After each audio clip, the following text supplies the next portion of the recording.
бобои ҳоҷӣ додарам 24 сола аст. Як зани 43 соларо бо занӣ гирифтааст.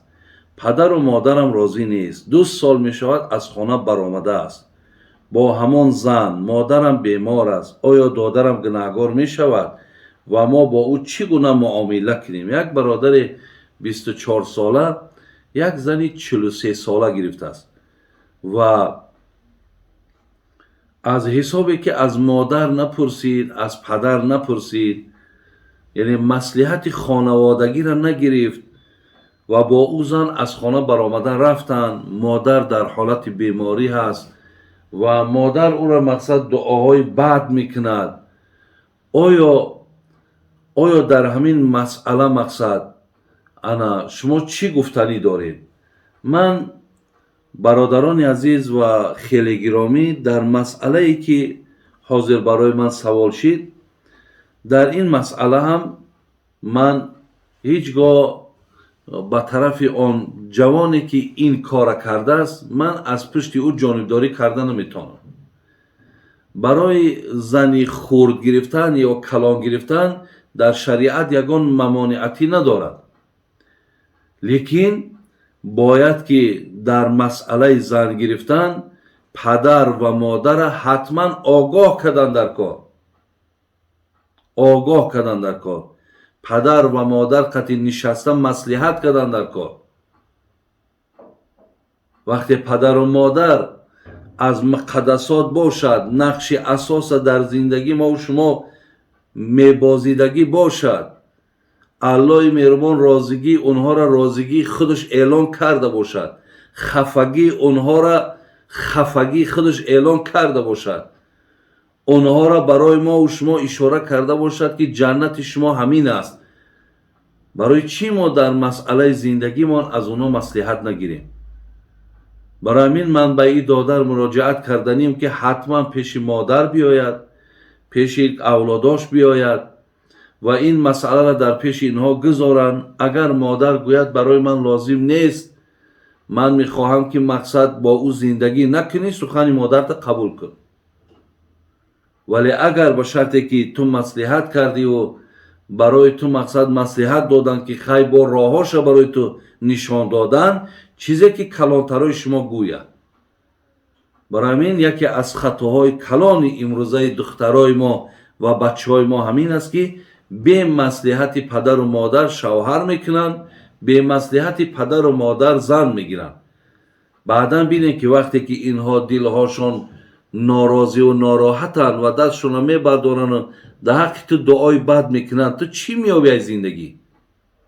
ту ба куҷо мерасӣ дар ин зиндагӣ? инҳоро андеша кун.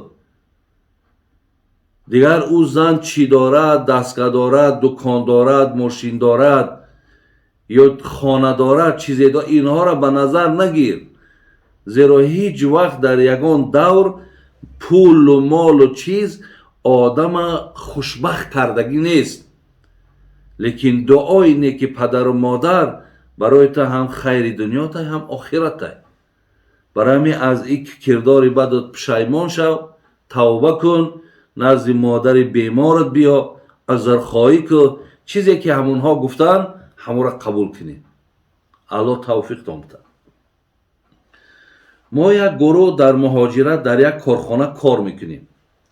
модари як ҳамкорамон ки рус буд аз дунё гузашт. мо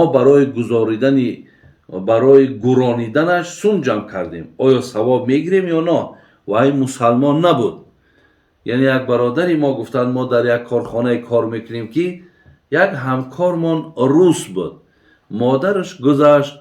барои ӯро ёрдам кардан мо мақсад пул ҷамъ кардему бурдем ва я гуронидем, агарчи вай мусалмон набуд. албатта балбат дар ислом, бародарони азиз, ба одаме ки мусалмонам набошад дасти ӯро гирифтан, ба ӯ маблағ додан, шикамби ӯро сер кардан, либос барои ӯ харидан, бо ӯ бигем салом алейк кардан, ӯро эҳтиром кардан, ҳамаи инҳо фармудаи дини худмонай. барои ҳамин ҳеҷ гоҳ шумо дар нисбати ҳамон нафарҳое ки ҳамкори ту ҳастанд, ҳар миллате ки бошанд, اگر مسلمان هم نباشند برادران عزیز بر ذمه ما و شما اونها احترام دارند، اونها مقصد قدردانی دارند، با اونها همکاری اجازت های و اونها را هم اگر بینیم کمبغل بیچاره‌اند برای یک پاپوشی یک لباس شکمشه سیر کردن یا در این کاری که شما کردین پیش الله مهربان شما ثواب میگیرین. برای من انشاءالله یگان گناه برادران عزیز در این ندارد. یا کاری نیک کردین و انشاءالله همین رفتارهای نیکی شما میدانین که مقصد تا چند ذوق اونها را، شوق اونها را به سوی دین شما زیاد میکنه و شما حتی در برابر یاردم کردن با گوشزد شون کنین که دین ما، قرآن ما اجازت میتد که ما حتی که با شما مقصد در یک طبق نام بخوریم، ما حتی طعام شما را بخوریم، ما از شما مقصد زن بگیریم، ما در حالتهای دستان نرسد کمکتون کنیم. گفته اینها را شما با بگوش اینا ترغیب کنین تا اونها مقصد الکی در قلبهاشون مهر و محبت این دین پیدا می شود. این عروس های گفته این کافر های ایرا گمش کنین، ای در کار نیست فلان، این سخنها را برادر عزیز قبول نکنین. من چیزی را برای شما گفته استم که معنای آیت قرآن و معنای حدیث پیامبر را گفته استم. برای همین انشاءالله کاری ثواب کردیم. آیا مردها می توانند که نماز تراویح را تنها خوانند؟ برادران عزیز، اگر شما امکانیت در مسجد اشتراک داشته باشین، زیرا نماز تراویح در مذهب خودمان سنت مؤکده است، یعنی اگر نخوانیمش گناهگار میشیم، ولی جماعتش سنتی بگیم کفایه هست. برای همین یعنی اگر مبادایی که شما امکانیت مسجد باشد، امکانیتی بگیم که از پشت یک حافظ قرآن نیت کرده و در دوام این یک ماه کلی قرآن گوش کردن باشد، این نور بالای نوره، این بهترین می شود. این لحظه را ای دست نتین.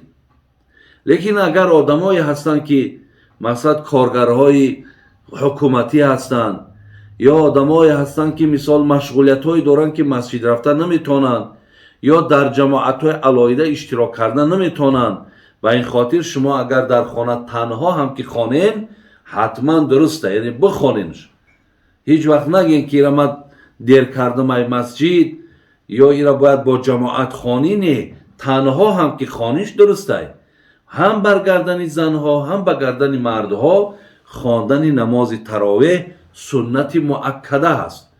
ولی امکانیت تا نبینه، کدام روزه که جماعت در رسیدین برین جماعت، کدام روزه که نرسیدین در علاهیدگی هم که خوانینش یگان گناهگاری برای شما برادر عزیز ندارد.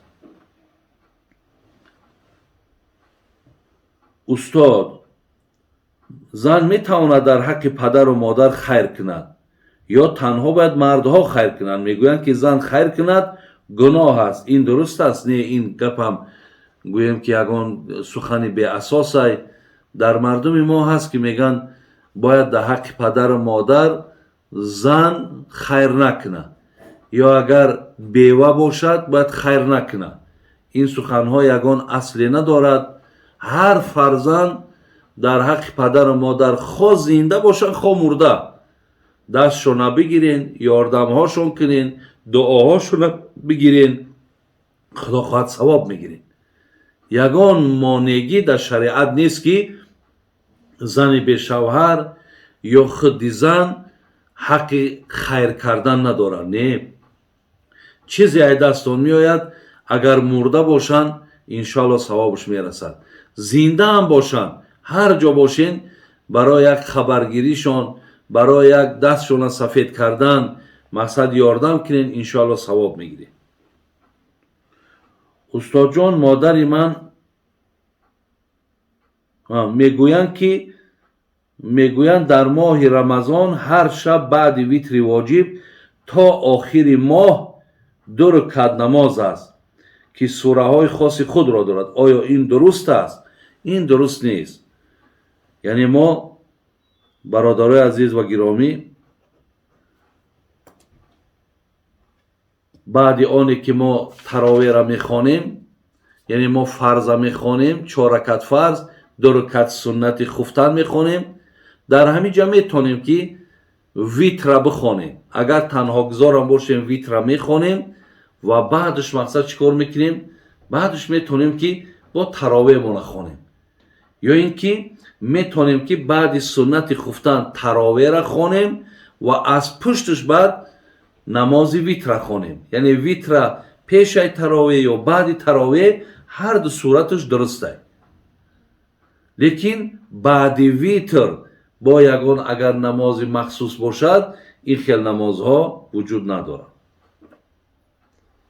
اگر مثال شما نماز تهجد گوین هست، بعد مثال تراویح، ما میتونیم که اصلا بیشتری شبهای رمضان دیدیم که ما بیداریم، و این خاطر شما میتونین شبهاشا همیشه با بیداری بگذرانین.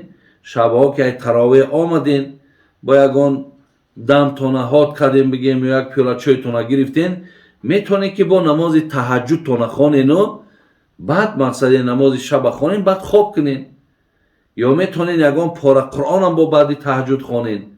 خلاص شبهاشا رمضان حرکت کردن در کار که ما باید که به طاعت و به عبادت بگذرونیم. میگویند در نماز سوره انتخاب کنی نماز قبول نمی شود. این درست است.